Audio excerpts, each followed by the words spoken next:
Right. Hello and welcome to CRT Sound System.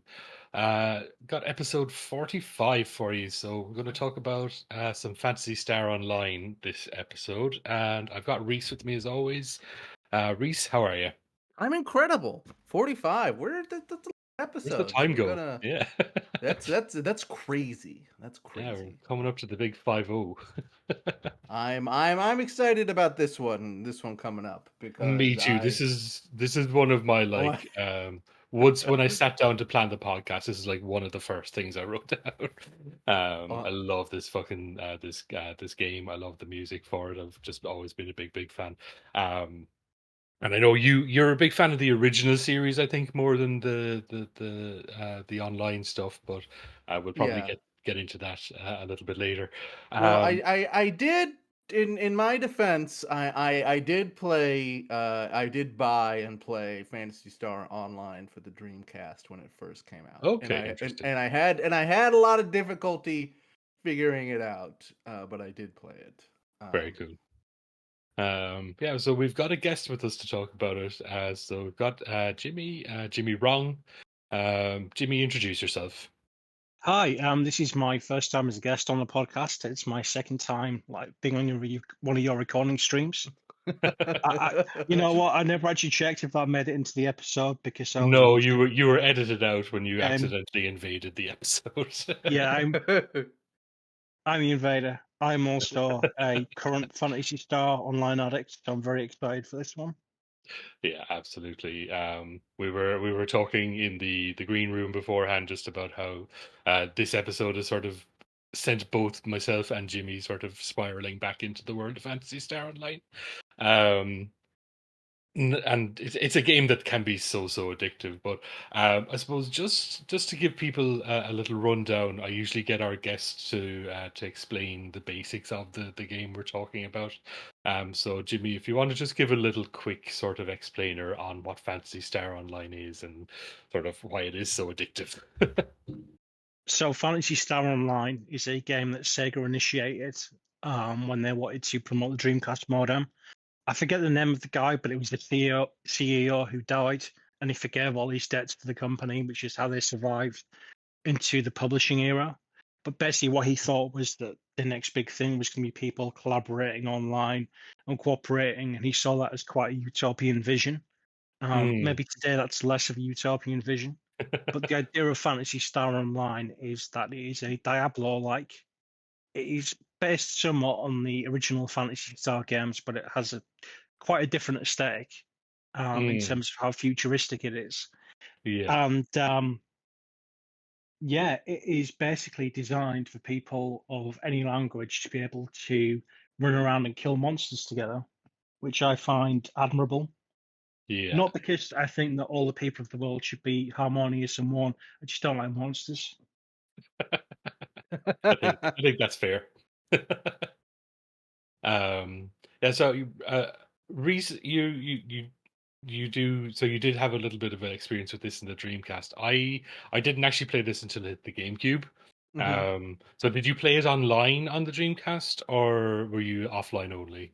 I think I was offline only. I feel Okay. like I made a Herculean effort to try to play online, Yeah. and I was stymied by something. Who knows?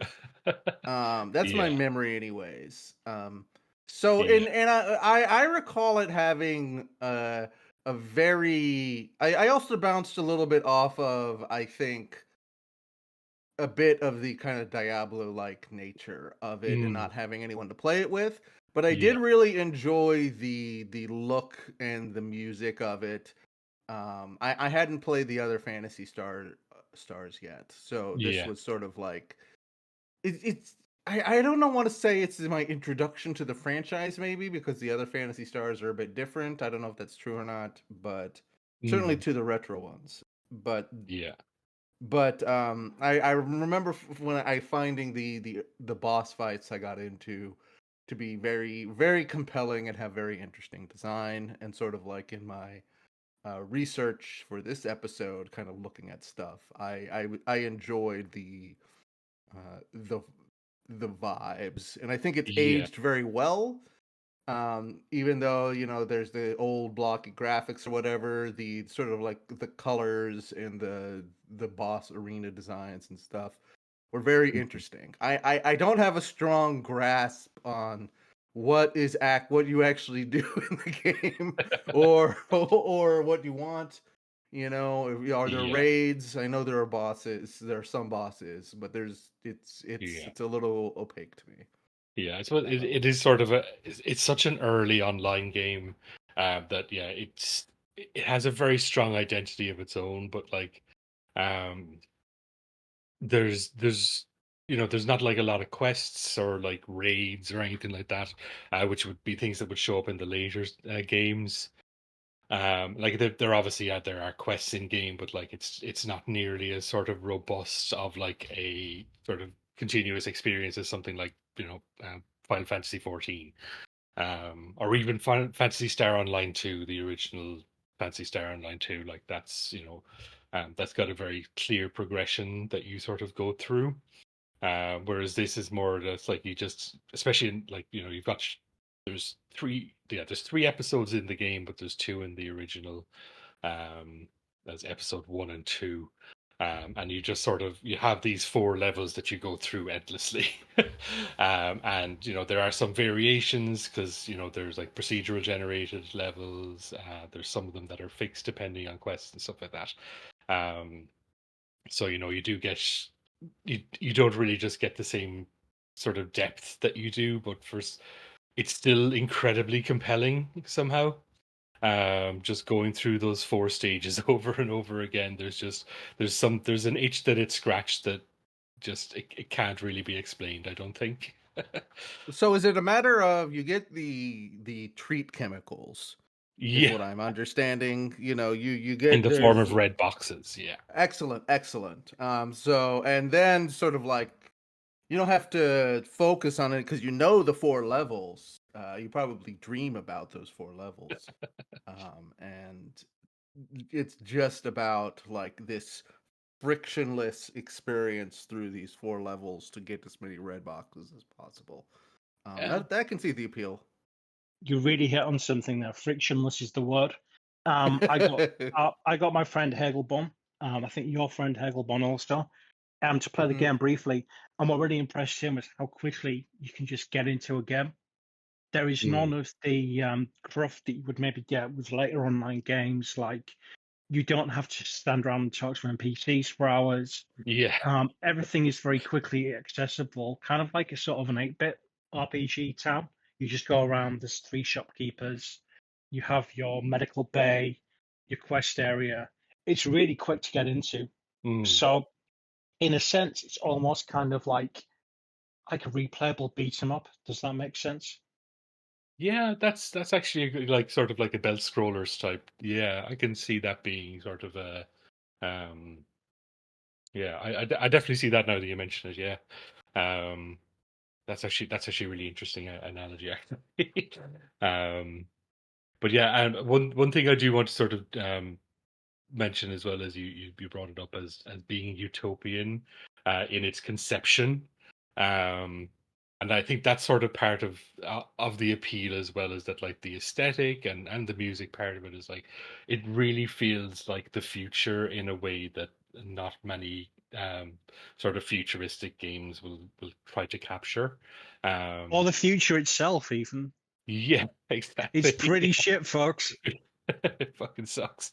But like there's that sort of pre 2000 sort of vision of the future, as I say, like of an online future where we're all just hanging out together online, and not being completely insane.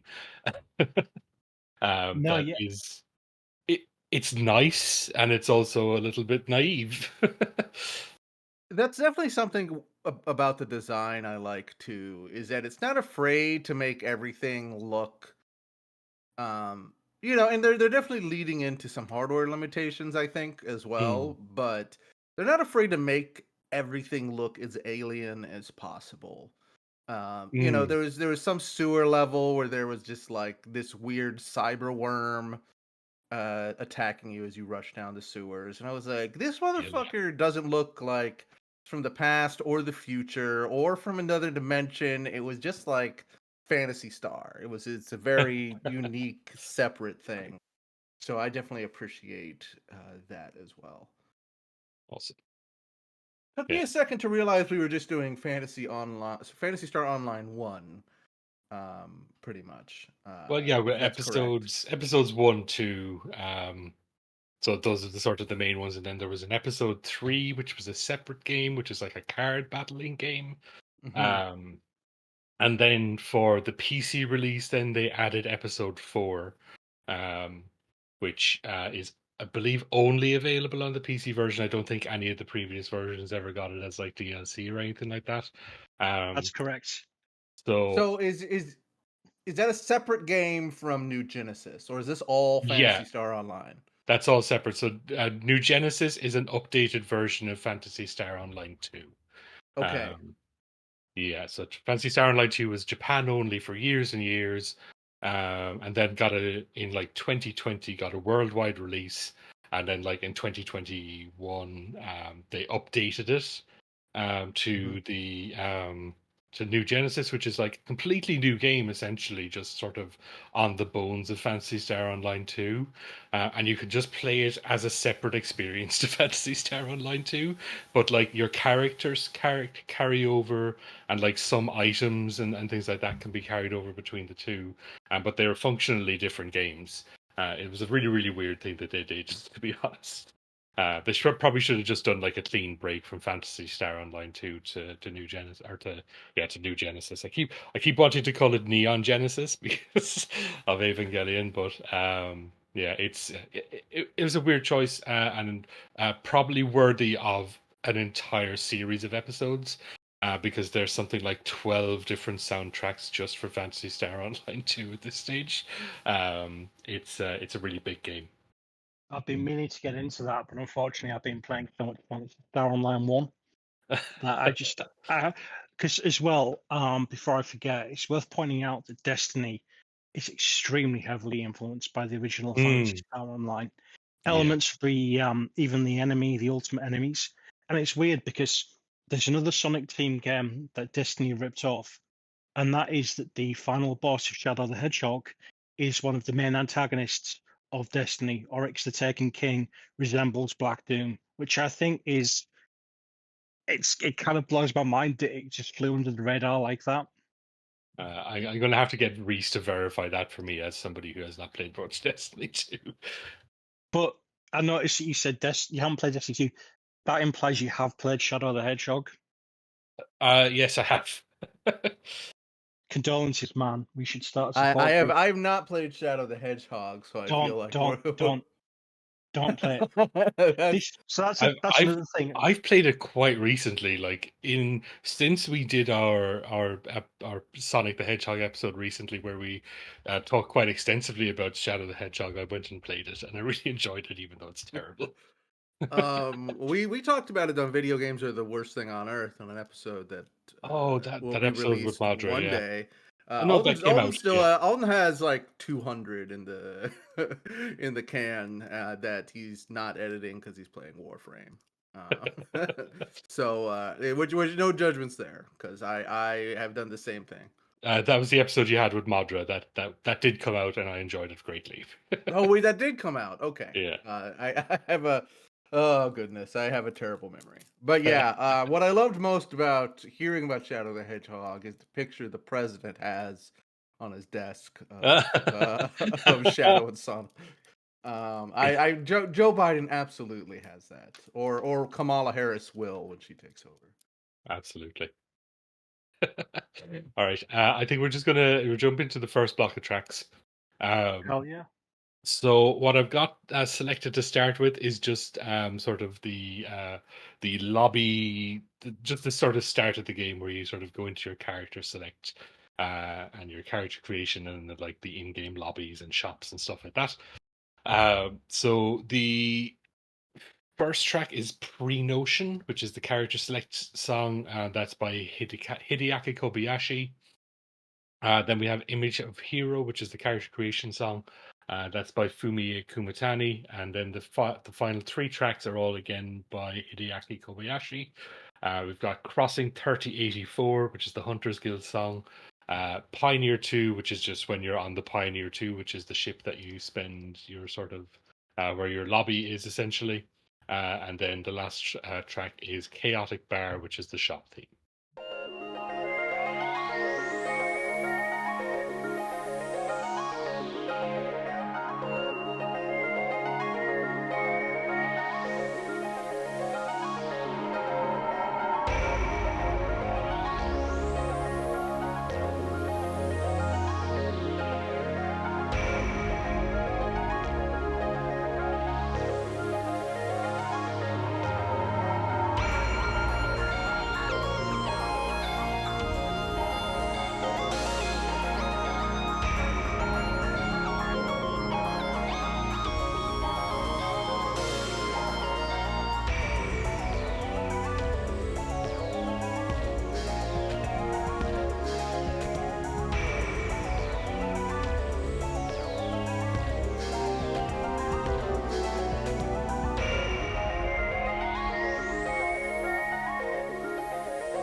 So I have an important question about Fantasy Go ahead. Star.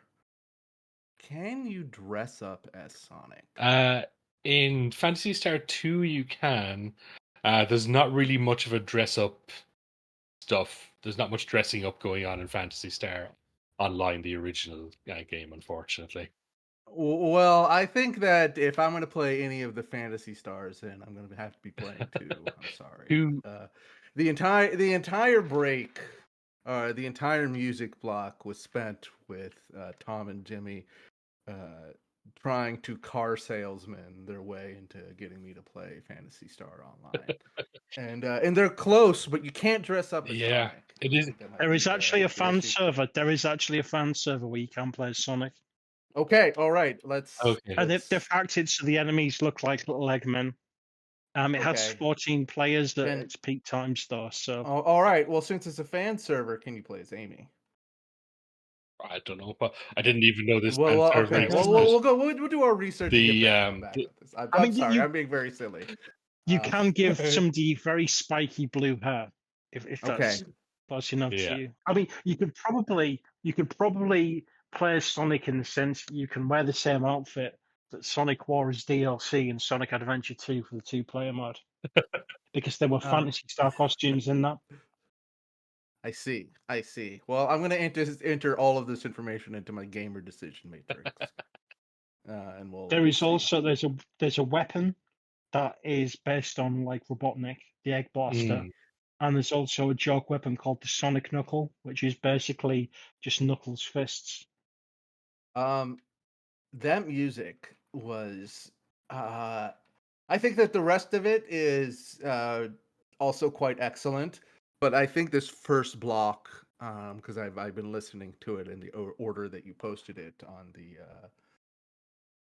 the planning page. I just made a little YouTube playlist. mm, And that first block, which I learned is like the shop music and just waiting around in the Hunters yeah. Guild, is my favorite, are my favorite tracks in this whole They're the thing. ones. Just because there's such good shop Mm, music in Chaotic Bar, and that connection 3084 yeah, is something I've been listening to on repeat, just like the 30-minute repeat mix on repeat, because it is just has this tone to it. You called it. It's like it feels like the actual utopian future. yeah. It looks like you've stepped into a world where there are flying cars, you know, uh, gender change on demand. Everything is free.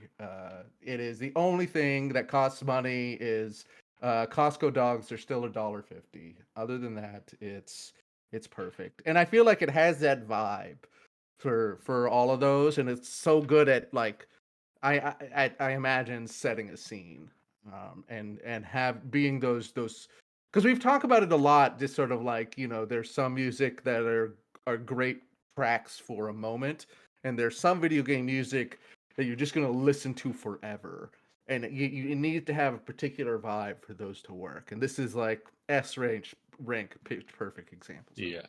I think as well with these tracks, the what you find is because they're the ones that you're actually like you're going to hear while you're sort of fucking around, while you're in menus. They're the ones you're going to hear the longest and sort of most uninterrupted. Like the stage level, the stage music and the boss music, which will be coming up. Like they're obviously fantastic, but like there's you don't hear them in the same sort of context. So like I don't think they sort of drill into your brain quite as much. Because like the Pioneer 2 music, I think I dream about that music. Like, like I played this game a lot. Not online, I suppose, to talk about my own experience with this game. I didn't play it until the GameCube version came out. And weirdly enough, it came out the same day as Metroid Prime. Um, so I bought Metroid Prime because Metroid Prime was the game I was excited for. And my friend Vince bought Metroid Prime, but also bought this game. And instead of playing Metroid Prime, spent the entire weekend playing this game. And I did not understand what the fuck he was doing until he sat me down. And I was like, okay, we're going to play this together for a while. And just got me completely fucking addicted. Yeah, and like that was how I played this game in its entirety initially, was just like um on the GameCube version, completely offline. Like in at the time, nobody I knew even had like broadband. That was just not something people had in their houses. So like the concept of going online was just it was completely alien to me.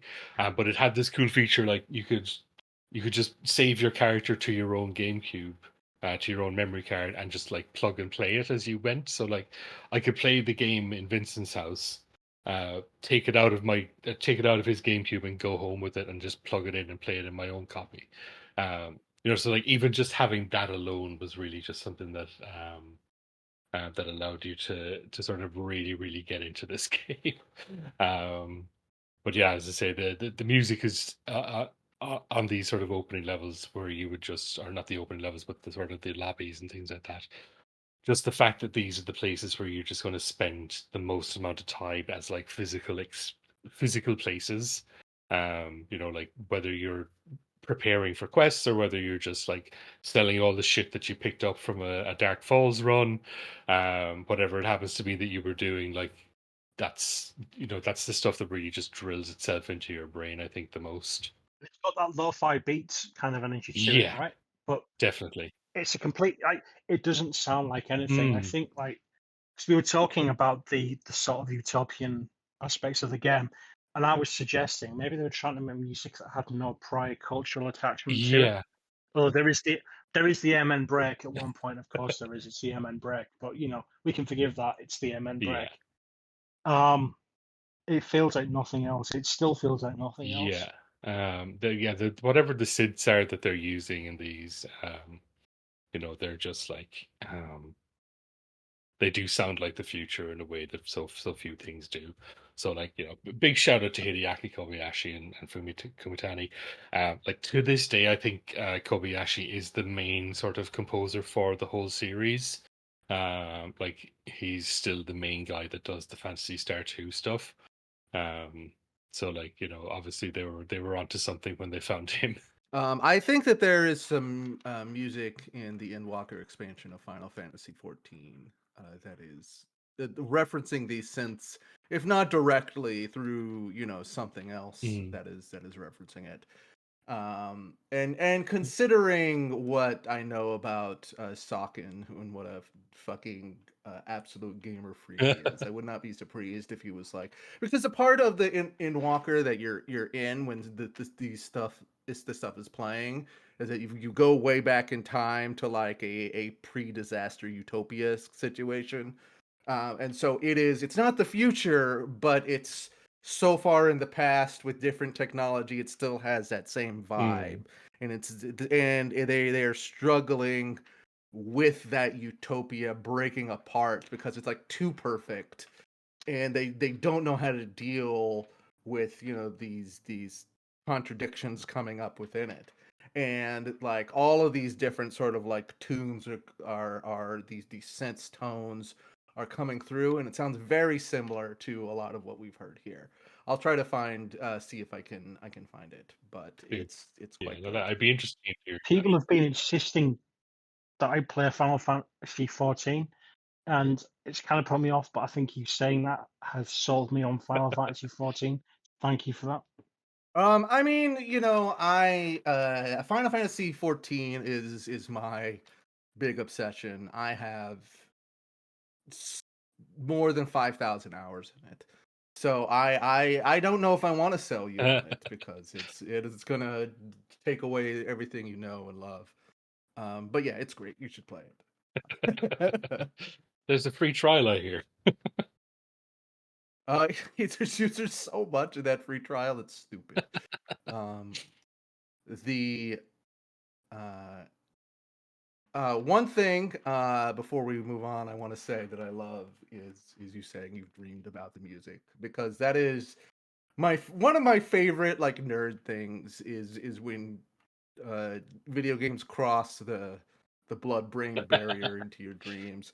And I feel like the most common game people dream about is Tetris. Like you play Tetris all day, Yeah. and then you're just in a world of like rotating shapes. I've dreamed about Elden Ring. I've dreamed about Civilization 6. I definitely dreamed about Final Fantasy.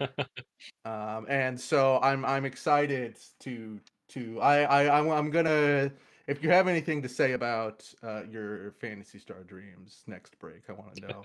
And then just for shits and giggles, I'm gonna tell everybody on the pod about the dream I had about Tom. Oh, you mentioned that the other day, actually. Yeah. I, It was very Magnus Archives inspired, I think. So, fair enough. all right, enough of my rant. That's fine. Not to worry. Yeah, I think we might as well just jump into the next block of tracks anyway. So, as I mentioned, so the game, the episode one is sort of broken up into four different stages, four different sort of biomes. So you've got like your starting off area is a forest, then you go into a cave, and then you've got the the mines. Yeah, so they're the mines. I don't know why they're called mines because they're just sort of like a weird technodrome kind of situation. um, And if I can just interject with a quick point here. yeah. So the level progression appears to mirror Altered Beast in that you go downwards to save someone's daughter from the devil, Okay, interesting. which is really funny because the guy that designed Altered Beast was one of the guys who was the most important for Sonic that Yuji Naka drove off Sonic Team. So I just kind of find it funny that what's his name? Hirokazu Yashihara. I find it funny that he's just been haunting Naka his whole life, and he always will. Interesting. I just find that amusing. That is funny. Yeah.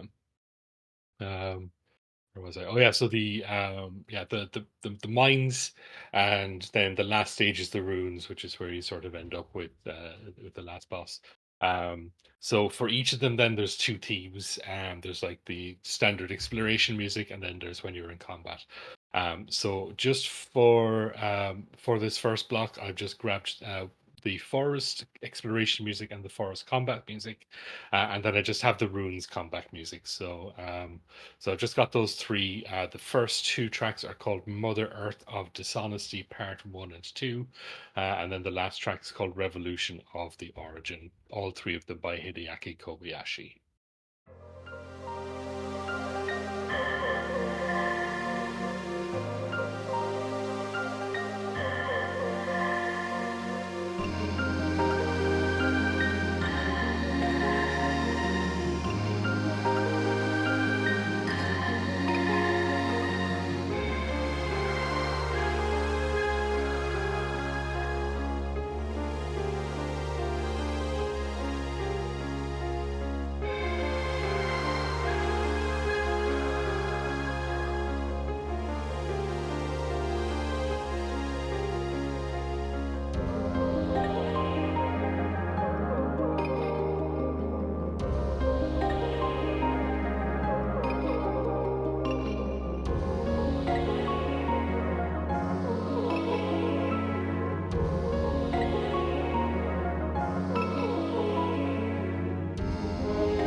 Really got lost in that last one for a bit.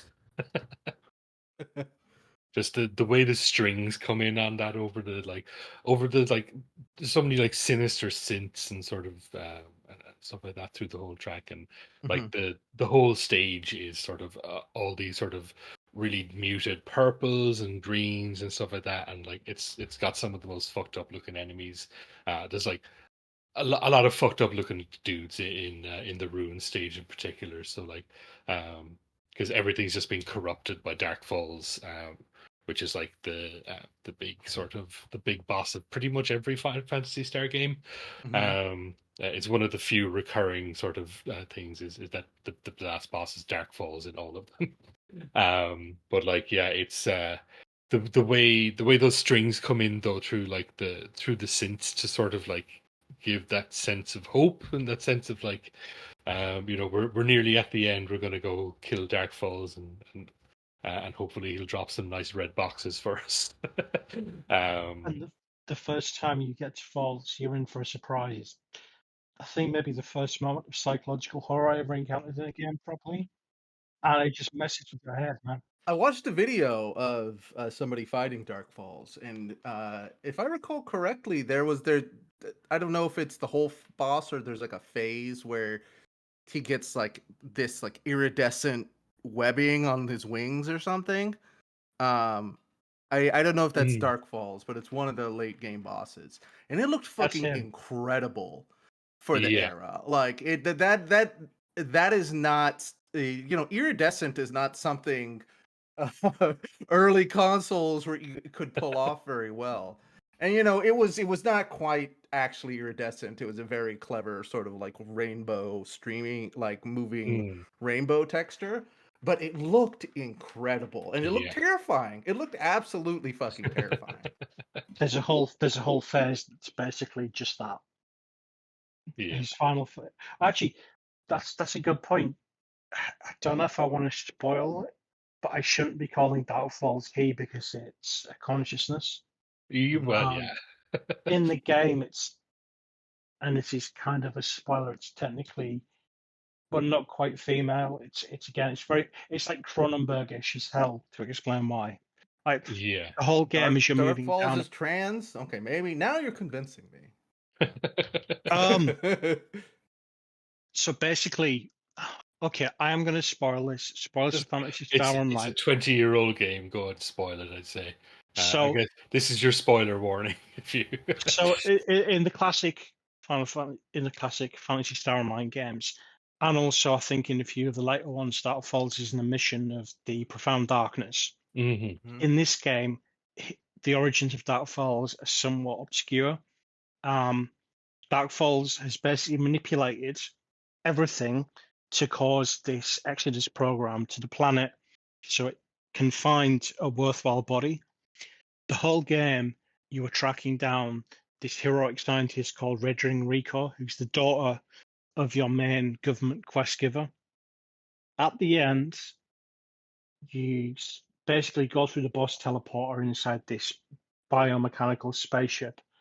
You find yourself in like this really peaceful meadow, and Yeah. there's a monument in the distance, but the music is really creepy. And when you approach the monument, all of a sudden everything is messed up, everything is purple. There are the lost souls of the first pioneer ship are screaming out of the floor at you. And Yeah. I when love Dark that Falls, texture effect. It's so cool. it's so messed up as well. But when Dark Falls manifests, you can see there is a human torso hanging out of the middle, Mm. has boobs. Sorry, that's a technical phrase. Not for children. And it has No, Rico's you signature can bring on say it. it. It's okay. So I Dark give Falls, you the B word pass. thank you. Um, so yeah, Dark Falls possesses this heroic scientist, mutates her body horribly, and that is what you've got to defeat at the end. That is what had those iridescent wings, and it's so Interesting. messed up. It is It's like it's absolute nightmare. It's just the first time it appears as well. It's just so shocking. Like I didn't know what the hell was going on. I turned off my Dreamcast the first time I saw that. I was so panicked. I almost corrupted my save file because that could happen when you did that. It's really one of my favorite bosses. in video gaming. And it's given me a big interest in Dark Souls and other games, which is what eventually got me to play Phantasy Star Into the Millennium. That's 4, isn't it? It is, and it has some incredible music. Yeah, 4. I'm currently just a bit of behind the scenes. I'm currently trying to get somebody to come and do a Fantasy Star Classics episode with us. So we're going to be talking about 1 through 4 at some point in the near future, hopefully. That's very Because exciting. yeah, they all have fantastic music. Like I've only played 1 and 4. I've never played 2 or 3, but like I've listened to the music for all of them, and it's all pretty good, and very different to this game as well. Oh yeah, Really absolutely. worth I it. mean, Like, it's very, Fantasy Star 1 is like Master System, so it's a very different era of just what you could do with sound hardware. So yeah, it but that first that menu music in Fantasy Star uh, 1, when that popped up, that just like, I don't know, And it supports. it turned me into a woman. It was very powerful. Did you hear the FM version? Because it supports the FM sound module as well. Um, I have. the FM standing for FEM, obviously. Of course, thank you. of course. No, the Switch version, the Sega Ages version on Switch of the first Fantasy Star includes the option to switch between the PSG version and the FM synth version. So it's cool to just sort of be able to switch between the two to compare, because I think both of them are really excellent. But I don't know if I have a preference for one over the other specifically. But it's nice that they included the option for both. Nice. Yeah. So maybe there's nothing to the story, but I'm curious about any possible Fantasy Star Online dreams. Oh If no, if that like I don't know if I've ever have had any specific dream. Oh, okay. I just thought so. You were just I think I was being being more hyper. metaphorical or I more, see. I understand. hyperbolic when I said I've dreamt about the music. I'm sure I actually have had dreams about Fantasy Star Online, but I don't remember my dreams, so you know. Understood. My apologies. But no, tell me about your dream that you had the other night. As we're talking dreams. There there was an airport part of the dream where you were taking me to Ireland, and there's a whole, sort of like getting lost in the airport stuff. What I find very funny about the dream is that I'd been watching a lot of Hassan that day, and so you took on a very Chad like Hassan Piker affect. So you were Well, thank you. incredibly beefy, tall, and handsome, just to show you, how well I think of you. And you took me to your home in Ireland, which was like a huge mansion. And basically, like some sort of like worm creature, got underneath, and we had to like basically tear up your house in like half of Ireland to combat this existential threat from below. And I woke up before there was a resolution. But I have to assume, since we're both here, That we got through it. we defeated it. So that's the Absolutely. dream. It's a little goofy. Just being goofy. I like a goofy dream. It Absolutely. started out as kind of Red Shoe Diaries, and then it kind of turned into Fantasy Star Online Deep Lore. Yeah, exactly. All right. Yeah, so we'll jump into the next block of tracks anyway. So these are all I've just gotten all 4 boss music tracks from episode 1. Um, So for the first track is by Hideaki Kobayashi. This is "Growl from the Depths of the Earth," which is the forest boss, which is the dragon, the very first boss you fight, and uh, an iconic boss that sort of keeps coming back in this series afterwards as well. Um, and in fact, the next boss does too. So the giant worm that you mentioned, Reese, that is the next one is From Seeing the Rough Wave. So the Mhm. boss's name is Deral Lay, and we do see a lot of different variations of that through the series in some interesting ways that I think is really cool, including in episode 2. So that track and the next track are by Fumie Kumatani. The next track is from the mines level is the Crazy Program. So the boss for that is Volopt, which is just like a giant computer that's gone mad, and then once you defeat the computer, it turns into a weird sort of tank for some reason. I'm never really sure what was going on with that boss, but it's a cool fight. Then the last one is the Dark Falls boss fight by Hideaki Kobayashi, and that one is called Cry for Idola the Holy.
the day raw late track, we were saying in the middle of it, how like you don't tend to hear very much of it once you start playing that game online, just because once you hit a certain level in this game, the bosses just sort of melt as soon as you start them. So it does really become just like getting through these as quickly as possible. And like even if you're sort of being carried by somebody, like these bosses can sort of die in such a short amount of time because of it. But actually, I do think we should probably discuss the actual private servers a bit more, because I think we've sort of talked about around them a little bit. But like, the main one that myself and Jimmy have been playing on is one called Ephenea, or Ephenea. I'm not really sure how it's supposed to be pronounced, but that's sort of the main one that's been around for years and years. I think when the like that's one of the first private servers to have gone up. And that's sort of like your closest to the original experience. They really do a good job. Like they do add some additional quality of life, little bits and pieces here, and they do make some changes to like drop rates and stuff like that, and drop how items are dropped in game, just to make it a little bit more friendly. Um, but like it's such an impressive project that they've been sort of keeping it going for so long. They do like events for like Easter and things like that. So like they run it as though it's a proper like multiplayer online game that has a subscription, but they're doing it completely free for people. And like I really respect that somebody's bothering to do it. And there are a bunch of other ones. There's is it SCTH hack, I think, is the other one. I forget the full That name one for it. has a terrible reputation, unfortunately. I believe that if you donate a certain amount, they will make you an item. And I think they like lost a lot of data. Whereas with Affinia, they believe that your data for your character belongs to you.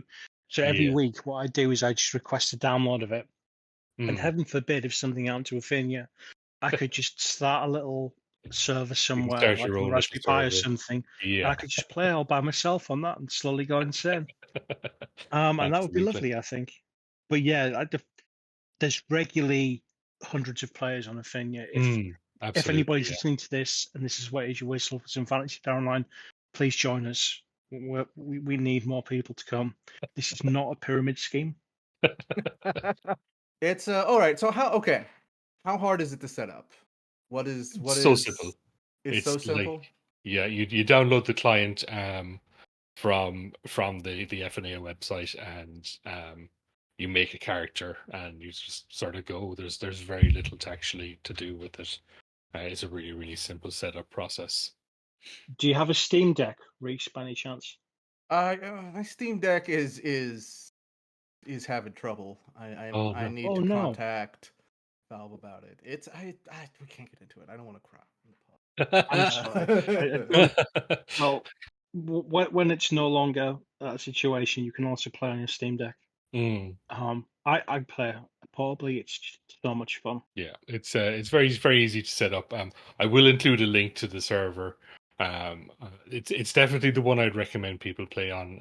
Just because it's an authentic experience. I think in a way that some of the other private servers I've tried aren't. Yeah, as I say, the other server that sort of lets you buy items, and they also just mess around with like XP rates and drop rates and stuff in a way that I just find just sort of ruins the flow of the game. Um, like you can get to like level 200 within like a week or something on those servers. So like, um, I if that's your vibe, go with God. If that's what you want to do. But like, if you want to play something that's a lot more active, has a lot of players, and like the players in general on FNA are like really really happy to play with anybody. You get a couple of weirdos who don't like when you go into ultimate levels, when you're not the right level, or something like that. But those weirdos can fuck off as far as I'm concerned. There's a deep minority there. Like the majority of players are lovely, and what I like is that I recognize people and they start to recognize me. It's very Mm, nice.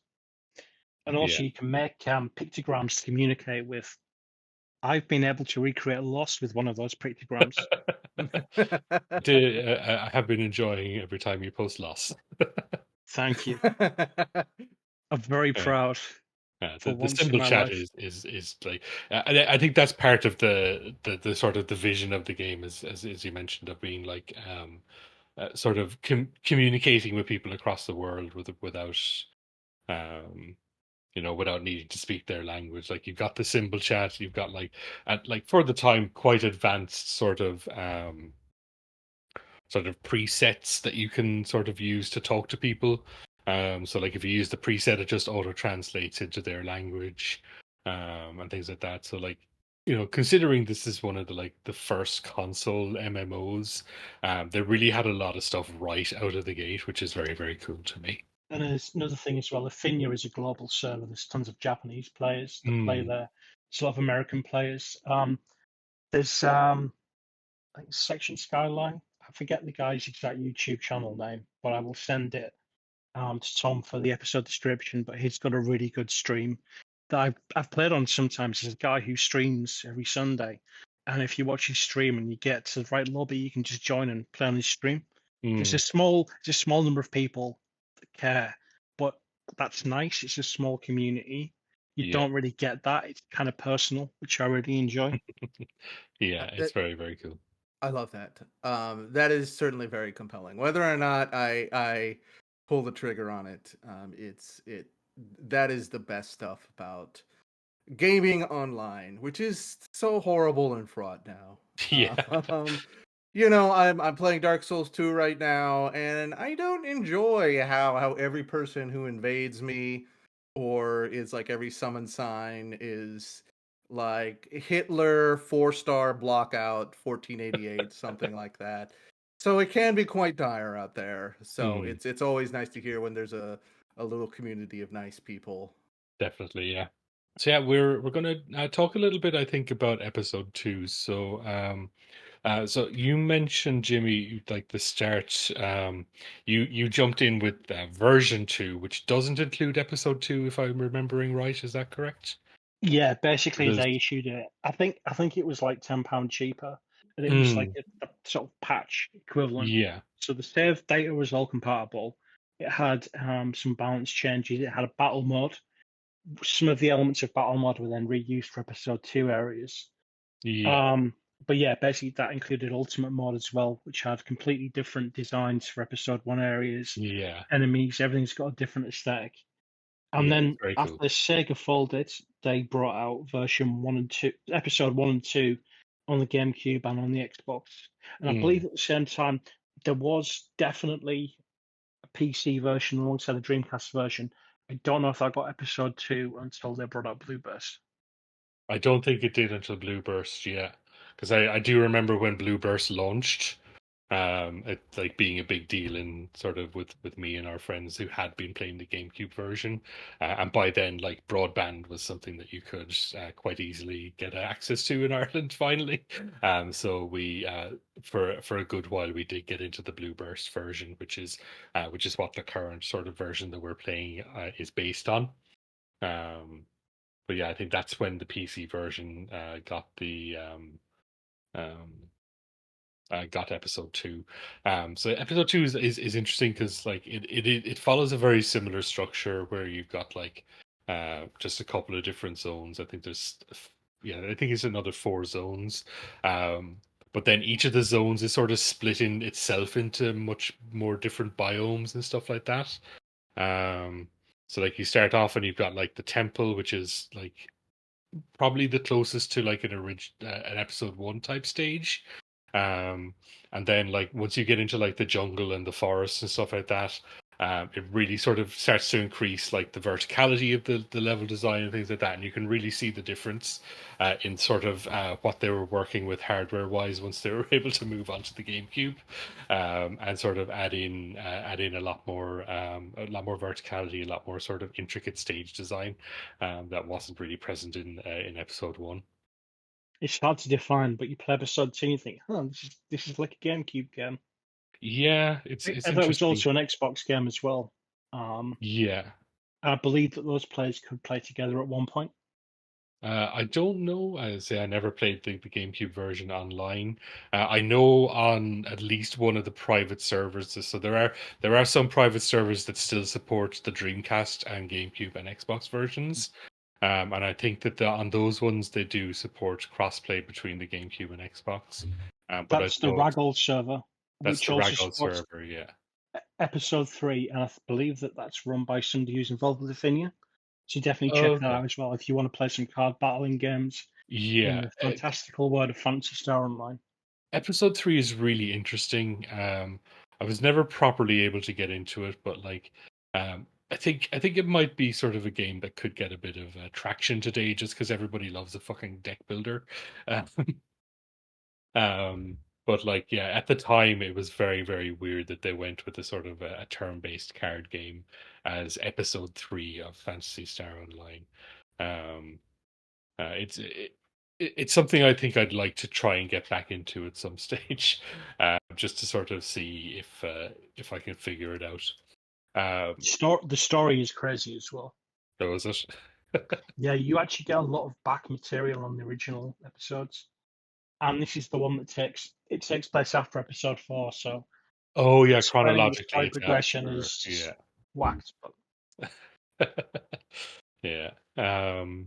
Right, yeah. So from episode 2, then we've just got a couple of stage tracks, and then one from the PvP mode that you could do.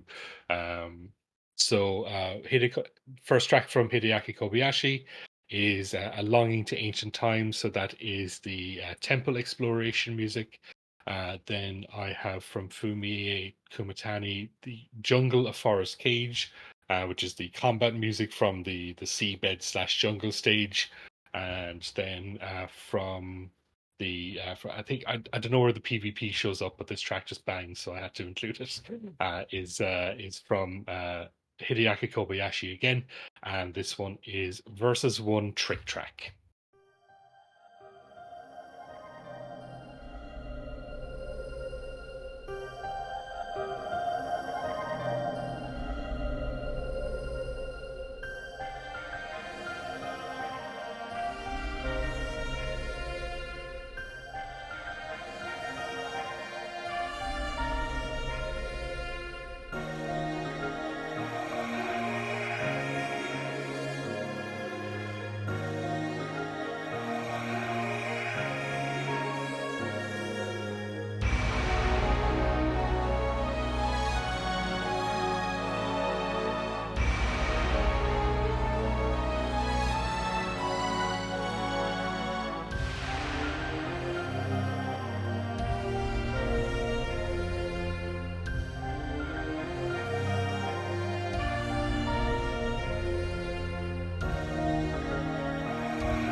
The one thing I just wanted to quickly jump back to is more on the sort of utopianism.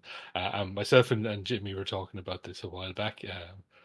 Just the Swatch internet time. So at the moment, it is currently 994.32 beats. Oh my god. In Swatch internet time. So one of the things that the game includes is sort of an internet clock. And like this internet clock was sort of designed to be like a worldwide clock, to sort of just have the same single time zone for the entire world. And was like, it was supposed to like make commerce easier, it was supposed to make communication easier, all this shit. And obviously nobody actually bothered to implement it or incorporate it into anything. But you can check the internet time if you go to the swatchclock.com. But yeah, I do think that sort of that naivete and that sort of that looking to the future with the sense of sort of hope is a little bit encapsulated in including Swatch internet time I as love a method. I so you could set your clock in PSO to swatch internet time or Well, no, swatch time. the game is always set. The game is always running the Swatch internet time in game. So if you open up the menu, it'll always Mhm. show you the current time in beats. That's Um, so good. That is so good. yeah, it's such a cool thing, and like nobody ever implemented it. But like the idea then was like obviously that if you were because this was supposed to be a worldwide game, and there was supposed to be this sort of communication between players of with no language barriers and all that crack. That like you would organize to do quests and do it using the Swatch clock rather than the standard Gregorian clock or whatever clock we use. And yeah, it's such a cool thing, and I never saw it in anything else, but it always fascinated me when I'd open up the menu and I'd just see the little thing ticking along. I There are think certain swatch. weapons. Oh, sorry. Go ahead. I think Swatch Internet Time had just been introduced too. At Yeah, least you're relatively new, and so that I really appreciate that they just embraced yeah, this idea. They're like, let's do it. Swatch Internet Time. What's a great idea? Obviously, I think it's not very conducive to anything useful, but I love Swatch yeah. Time. I mean, It's so funny. practically speaking, it doesn't like you just learn the difference in time zones. Like obviously you and I have to deal with this quite a lot. Um, when we're sort of organizing time zones and stuff like that. It would be nice to just be like, I'll meet you at 900 beats. Mhm. But like then you just have to sit down and be like, what the fuck is 900 beats in real time?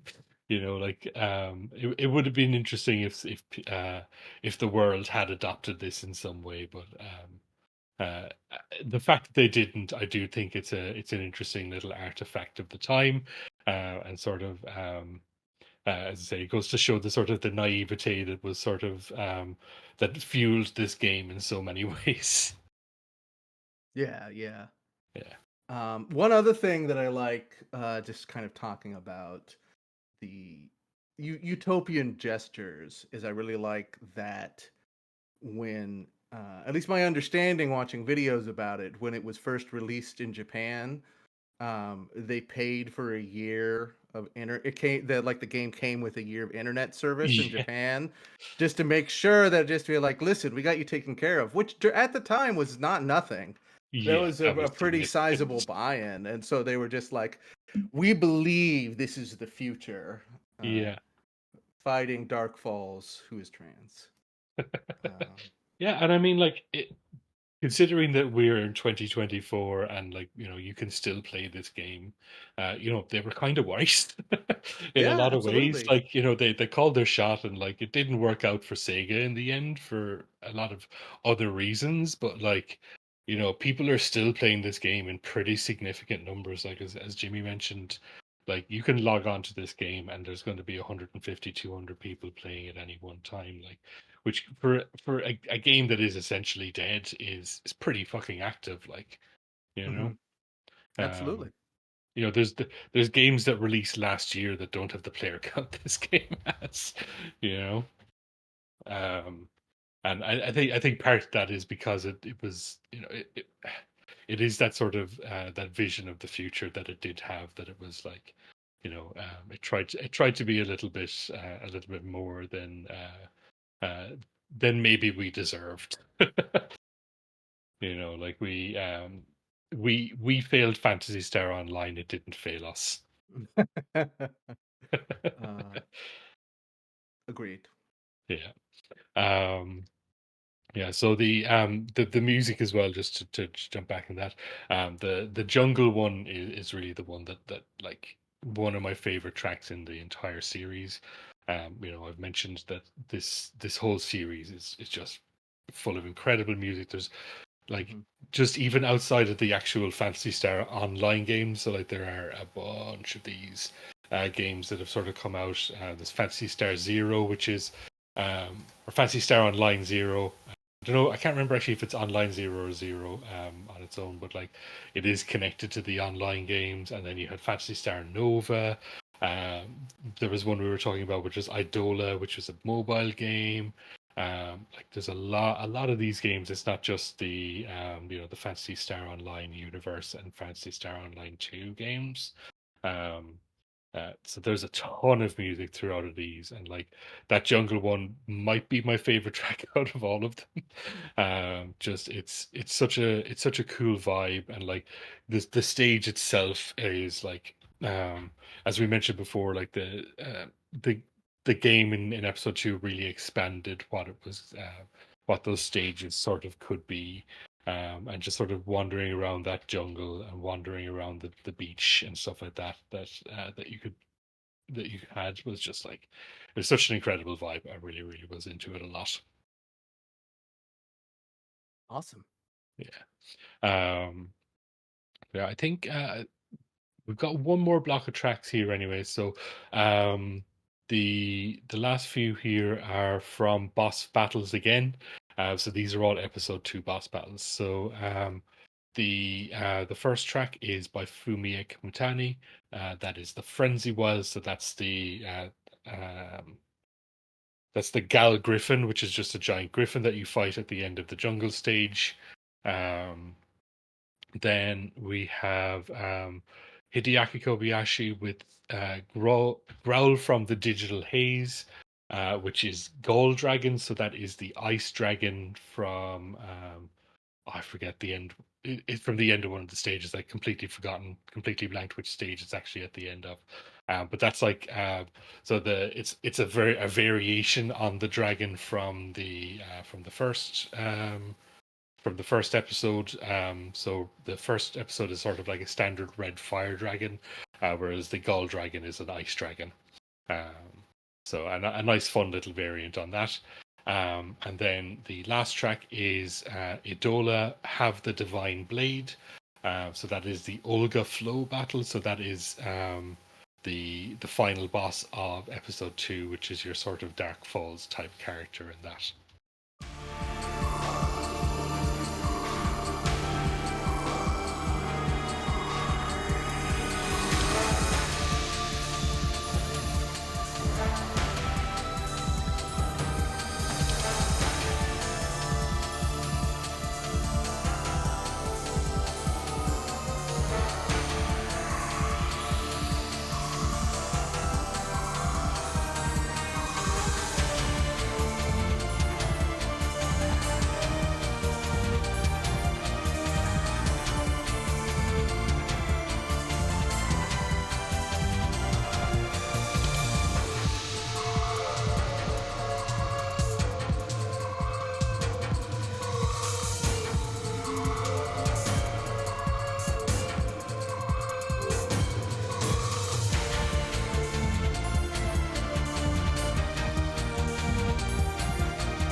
The last fight in episode 2 is fucking cool as shit.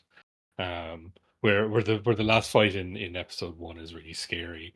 The one in like the set piece, the way it's set up is so fucking cool. Like you start off and you're fighting Olga Flo, and you're on like an elevator that's going down to the bottom of this shaft. Um, and then you get to the bottom and you just have to fight his reanimated corpse. It's a really, really cool set piece, and that music is fucking amazing for it. I mean, the incredible tracks. I've sort of run out of interesting things to say about the Yeah, I music with mean, that thing, but we're it's running on 2 hours here. I think, yeah, we're. I do really like the dragon one. As I mentioned, it's a little bit of a riff on the first one, and it has some similar elements, but then it introduces a bunch of new synths and interesting little melodies and stuff that differentiate it. But I like that it plays with your expectations a little bit in that way, both in the gameplay and in the actual music. So it's a cool little effect. Um, One thing I did want to very briefly touch on, just with regards to music in this game, as Jimmy did mention it. There's a lot of let's say, guest music that shows up. So because it's a Sonic Team game, Sega game, there's a lot of stuff from other Sega games that shows up in it. The GameCube version in particular has a bunch of quests that relate to like Super Monkey Ball and Sonic Adventure and stuff like that, and there's some connectivity with the GBA as well that you can do. But the one I wanted to call out in particular is Burning Rangers. So one of the quests that you get is like you're supposed to be running around the caves, I think, putting out fires. That's the gimmick of it. And while you're doing it, the Burning Rangers theme is playing. And nice. one of the best video game music song, like one of the best video game songs ever fucking made. It's incredible, and that was how I found myself introduced. That song was just like putting that on, and I would literally just start that quest. I didn't know what game it was from or anything at the time because I don't think that game was ever even released in Europe. Um, so I would literally just go in and start that quest just so I could hear that song. Nice. Yeah, and it was the coolest thing. I loved it. Running Um, Rangers did get a release, but it was like very, very late Saturn, so it's kind of like Deep Fear era Saturn. Very rare. a Saturn game coming out at all may as well be a Saturn game not coming out, as far as I'm concerned. Like they're just that system did not exist for me. I don't think I ever saw one in person until I was well into my 30s. Like nobody I knew had one. I never saw one in a shop. I never saw a game. They were a cryptid. um, but yeah, like that game is one that one of those games that I've since gotten really into the whole soundtrack. That whole soundtrack is fantastic, full of like really cool acid jazz and shit like that. Um, Sadly, I won't be playing any of that tonight, but I would like at some point to get to do maybe a mini episode on Burning Rangers because that soundtrack everybody should hear. Uh, Cool. yeah, but yeah, I think we'll wrap it up with that. As I mentioned, we're sort of running it up on 2 hours here with this one. So, have you any final thoughts on Fantasy Star Online, Jimmy? I'm probably going to play it after we finish wrapping the podcast. I want Reese to join us and experience the definitely not a cult joy that is Phantasy Star Online. Certainly, maybe at some point. I will definitely have to rope some more people in, and like, if you hear this episode and you want to play with us or with me or with anyone, just give us a shout. Just ping me in the Discord. I'm usually down to play for it. Um, Reese, yourself, any final thoughts? Any insights you'd like to give us? It's I mean, definitely a set of bangers here for a very interesting game and Mm. a very for a pioneering game. It's been interesting kind of learning about it and kind of seeing its place in the MMO whatever it is history of especially on consoles. And I Mm. kind of and it was nice kind of like going back to it because it's the sort of thing I would never think about that time where I was just like, oh, this fine Fantasy Star Online thing is cool. I'm glad I can finally use the internet on Dreamcast anyway. I'll move on, but it's yeah, it's great, and love Fantasy Star, and Yeah, certainly much more persuaded to give it a shot at some point. absolutely. Fantastic. All right. um, so yeah, I think with that, yeah, if you have anything you want to plug, Jimmy, now is the time. I'm really done. I have no accomplishments whatsoever. But please come and play with me on Phantasy Star Online, everybody. That would be good. I want to plug Athenia. Plug Athenia. Yeah, absolutely. I'll include a link to the Evania server, um, so that if anybody wants to play, that is the de facto server for people to play on. I think really. Um, as for yourself, Reese, what you got going on? You can follow me on Twitter at Reese V Ryder for my deranged emotional journey. I'm also on Blue Sky. Probably better to just check out my other podcast, Existential Warfare. Um, and video games are the worst thing on earth, where we are extremely unhinged about politics and video games from a leftist perspective. Yeah, I think that's me. As for ourselves, yeah, you can be found on Patreon at patreon.com/CRT Sound System. Come and join our Discord. I always include a Discord link, and I always tell people to join. But like, come and hang out in the Discord, and we will be very normal to you about video game music or normal music, whatever you want.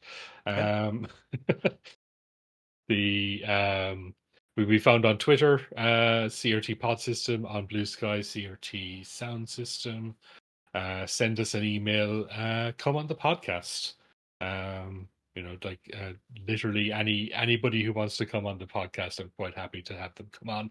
As long as you're willing to show up, we will and talk about whatever video game music you're really into. We'd love to have you on. Yeah. Uh, Thanks for having me on. Yeah, thank you so much for your time. yeah, and again, yeah, thank you so much, Jimmy. It was, No, it's an absolute pleasure. as I said, this is one of my sort of bucket list episodes, so I was really glad when I gave you the list of games to possibly do, and you picked that one. I was like, fuck yeah. So yeah, I'm pleased we finally get to do this, and hopefully we'll be able to do some more Fantasy Star Online, uh, Fantasy Star stuff in the future, with any luck.